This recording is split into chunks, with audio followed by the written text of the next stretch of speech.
Hi friends, നമുക്ക് എങ്ങനെ വാൾ posters ഉണ്ടാക്കാൻ നോക്കാം. പലവരും പറയും മീഷോയിലും ഫ്ലിപ്കാർട്ടിലും ആമസോണിലൊക്കെ ചെറിയ പൈസ കിട്ടൂലേ. പക്ഷെ നമുക്ക് ഇഷ്ടപ്പെട്ട വാൾ പോസ്റ്റേഴ്സ് കിട്ടണമെങ്കിൽ നമ്മൾ തന്നെ ഉണ്ടാക്കാം. അപ്പോൾ ഉണ്ടാക്കാൻ എങ്ങനെയാണെന്ന് നമുക്ക് നോക്കിയാലോ. ആദ്യം പിൻട്രസ്റ്റ് ഓപ്പൺ ചെയ്യാം. അതിൽ ഇപ്പോൾ പിൻട്രസ്റ്റ് ഓപ്പൺ ചെയ്തപ്പോൾ ഒരു ഗൂഗിളായിട്ട് കണക്ട് ചെയ്യാൻ ചോദിക്കുന്നുണ്ട്. ഒരു അക്കൗണ്ടുമായിട്ട് നിങ്ങൾ കണക്ട് ചെയ്യാം.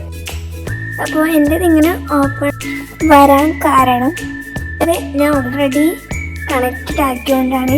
ഞാൻ ഇതിനു മുമ്പ് കയറ്റിയപ്പം ഈ അക്കൗണ്ടുമായിട്ട് ഇതാക്കിയത് കൊണ്ടാണ് എനിക്കിങ്ങനെ വരുന്നത്.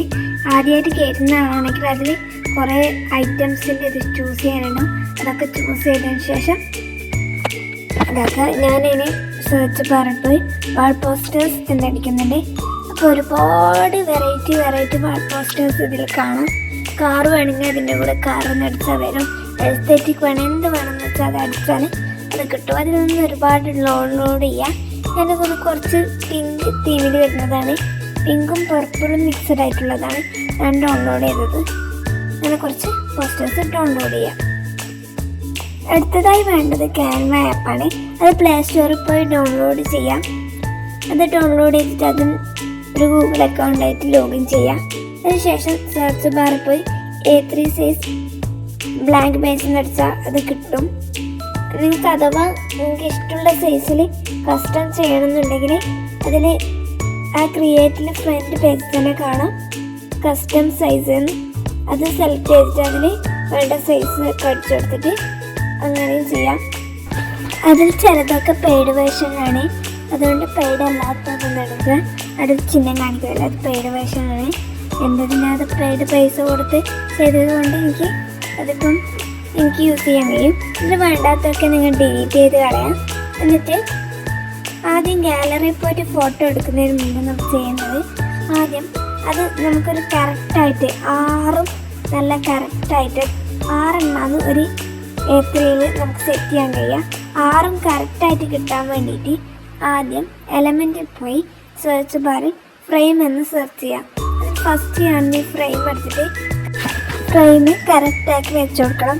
അതിനെ ചെരിച്ചിട്ടാണ് വെക്കുന്നത്. അപ്പോൾ ചെരിച്ച് വെക്കുമ്പോൾ ഞാൻ വെക്കുമ്പോൾ 6 നമുക്ക് വെക്കാൻ കഴിയും കറക്റ്റായിട്ട്. അത് നമ്മൾ അഡ്ജസ്റ്റൊക്കെ ചെയ്ത് കറക്റ്റാക്കി കൊടുക്കുക. എന്നിട്ട് അതിൻ്റെ ഓരോന്നിൻ്റെ ഡ്യൂപ്ലിക്കേറ്റ് അളക്കണ്ട പ്ലസ് ആ ഇത് ക്ലിക്ക് ചെയ്യുമ്പോൾ തന്നെ പ്ലസ് വേണ്ട, അത് ക്ലിക്ക് ചെയ്ത് കഴിഞ്ഞാൽ നമുക്ക് അതിൻ്റെ ഡ്യൂപ്ലിക്കേറ്റ് കിട്ടും. അങ്ങനെ ഓരോ ഡ്യൂപ്ലിക്കേറ്റ് പേജ് എടുത്തിട്ട് 6 ആക്കി കൊടുക്കാം. മുകളിൽ 3 താഴെ 3 ആക്കിയിട്ട് കറക്റ്റാക്കി വെച്ച് കൊടുക്കാം. ഇനി ഒരു ഫ്രെയിം സെലക്ട് ചെയ്യാം. സെലക്ട് ചെയ്തിട്ട് അതിൽ സെലക്ട് മൾട്ടിപ്പിൾ എന്ന് കാണുന്നത് എല്ലാം സെലക്ട് ചെയ്ത് കൊടുക്കാം. മൾട്ടിപ്പിൾ എല്ലാം സെലക്ട് ചെയ്തതിന് ശേഷം ഗ്രൂപ്പ് നിൽക്കുക. അത് ഗ്രൂപ്പ് ആക്കിയതിന് ശേഷം അതിനെ ഒന്ന് കറക്റ്റാക്കി വെച്ച് കൊടുക്കാം. അപ്പോൾ അത് മൊത്തമായിട്ട് നമുക്ക് കറക്റ്റാക്കാൻ കഴിയും. അത് കറക്റ്റായതിനു ശേഷം ആ ഫ്രെയിം മൊത്തമായി ക്ലിക്ക് ചെയ്താൽ കാണും അൺഗ്രൂപ്പ്. അത് അൺഗ്രൂപ്പ് ആക്കുക.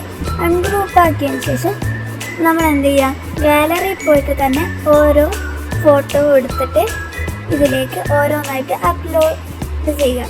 നിങ്ങൾ ഡയറക്റ്റ് റീപ്ലേസ് ചെയ്യുമ്പോൾ ചിലപ്പോൾ ചില എഴുത്തൊക്കെ അവിടെ മിസ്സാവും. ഇതാവുമ്പോൾ നമുക്ക് എവിടെയൊക്കെ ക്രോപ്പൊക്കെ ചെയ്ത് കറക്റ്റാക്കി നമുക്ക് ഇട്ട് കൊടുക്കാം. അതുകൊണ്ട് ഗാലറിയിൽ നിന്ന് തന്നെ എടുത്തിട്ട് ഇടാൻ നോക്കുക. അത് ഇട്ടതിന് ശേഷം അതേപോലെ ഞാൻ ഒരു 2 പേജാണ് ഉണ്ടാക്കുന്നത്. അതൊന്ന് അമർത്തി പിടിക്കുമ്പോൾ വേറൊരു പേജ് നമുക്ക് എടുക്കാനുള്ള ഓപ്ഷൻ വരും. അതങ്ങനെ വേറെ പേജ് വന്നു കഴിഞ്ഞാൽ ഇതിൻ്റെ തന്നെ ഡ്യൂപ്ലിക്കേറ്റ് എടുക്കുക. എന്നുവെച്ചാൽ നമ്മൾ വൈറ്റ് എടുത്ത് നമ്മൾ ആദ്യം ഇതൊക്കെ സെറ്റാക്കണം. അതുകൊണ്ട് ഒരു എളുപ്പത്തിന് വേണ്ടി ഇതിൻ്റെ തന്നെ ഒരു ഡ്യൂപ്ലിക്കേറ്റ് എടുത്തിട്ട് അതിൽ ഓരോന്ന് റീപ്ലേസ് ചെയ്ത് കൊടുക്കുക. നമ്മൾ ഓരോന്നും ഫോട്ടോ മാറ്റി കൊടുക്കാം.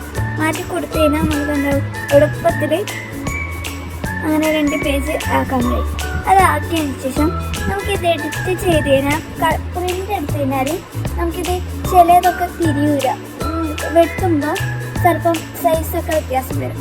അതിന് വേണ്ടിയിട്ട് എലമെൻറ്റിൽ പോയിട്ട് ലൈൻ എന്ന് സെർച്ച് ചെയ്യാം. അതിലാദ്യം വരുന്ന ലൈൻ എടുക്കുക. എന്നിട്ട് അത് നല്ല കറക്റ്റായിട്ട് അത് അവിടെ നിന്ന് തുടങ്ങുന്ന മുതൽ എൻഡ് വരെ ആ ലൈൻ ഒന്ന് ഇട്ട് കൊടുക്കുക. അത് എല്ലാ ഭാഗത്തും കറക്റ്റായി എത്തുന്ന രീതിയിൽ വേണം ഇട്ട് കൊടുക്കാൻ. ലൈൻ ഇടണമെന്നൊന്നും നിർബന്ധമില്ല. പക്ഷെ ഞാൻ ഇടുന്നത് എന്തിനാണെന്ന് വെച്ചാൽ നമുക്ക് കട്ട് ചെയ്യാൻ എളുപ്പത്തിലാണ് ഇടുന്നത്. ചില ഷോപ്പിൽ നിന്ന് തന്നെ ഒരു ലൈൻ ഇട്ടേ ഇങ്ങനെ ഇതാക്കുന്നു. അവരോട് പറഞ്ഞാൽ കറക്റ്റായിട്ട് കട്ട് ചെയ്യാൻ വേണ്ടിയിട്ട്.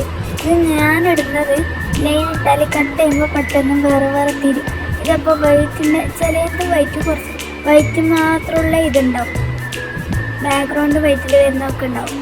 അപ്പോൾ അതൊക്കെ ഇടുമ്പോൾ ചിലപ്പം ആ ഏതൊരു ഷീറ്റിൻ്റെ വൈറ്റും ഇതിൻ്റെ വൈറ്റും ഏതാണ്ട് തിരിയില്ല. അപ്പോൾ സൈസിൽ വ്യത്യാസം വരും. അതുകൊണ്ടാണ് ഞാൻ ലൈൻ ഇടുന്നത്.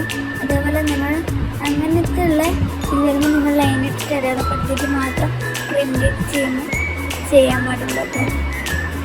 അളവ് തെറ്റിക്കഴിഞ്ഞാൽ ഓരോ ഷേപ്പിലാണ് ഉണ്ടാകുക. ഇപ്പം മുകളിലത്തെ വർക്ക് ഷേപ്പ്, താഴത്തെ വർക്ക് ഷേപ്പ് അങ്ങനെ ഉണ്ടാകുക. അതിൻ്റെ അളവ് തെറ്റാതെ തന്നെ നോക്കുക. രണ്ട് ലൈൻ കൊടുത്തിട്ടുണ്ട്. ഇത് PDF ആയിട്ടാണ് നമ്മൾ ഡൗൺലോഡ് ചെയ്യുന്നത്.